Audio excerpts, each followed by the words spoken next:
नमस्कार संगवारियों, आज हम बात करब तहीमर आशिकी के ट्रेलर रिव्यू। ये ट्रेलर एक कहानी, ऐसी प्रेम कहानी है जो ड्रामा, इमोशन और एक्शन से भरपूर है।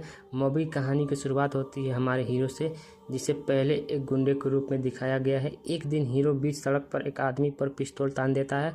तभी वहाँ पर हमारी हीरोइन दौड़ते हुए आती है और उस आदमी को बचाने के लिए हीरो के साथ हाथ जोड़ने लगती है, क्योंकि वह हीरोइन की पिता होती है। इसलिए यहीं से हीरो को उस लड़की की से पहली नज़र का प्यार होता है और मुलाकात भी होता है।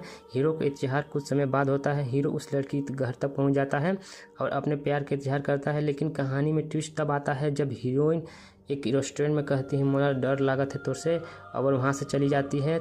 तभी इस पर हीरो गुस्सा आकर टेबल का सारा सामान गिरा देता है।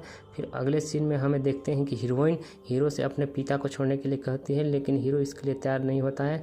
और एक ट्विस्ट तब आता है जब हीरोइन को हीरो से दूर रखने के लिए एक और लड़के से शादी करने के लिए कहा जाता है, लेकिन हीरो सही समय पर वहाँ पहुँच जाता है और हीरोइन से शादी कर लेता है। हीरो के पिता, जो इस शादी से नाखुश है, इस शादी को नहीं मानते हैं और हीरो से कहते हैं कि इस लड़की को अब मेरे घर मत लाना।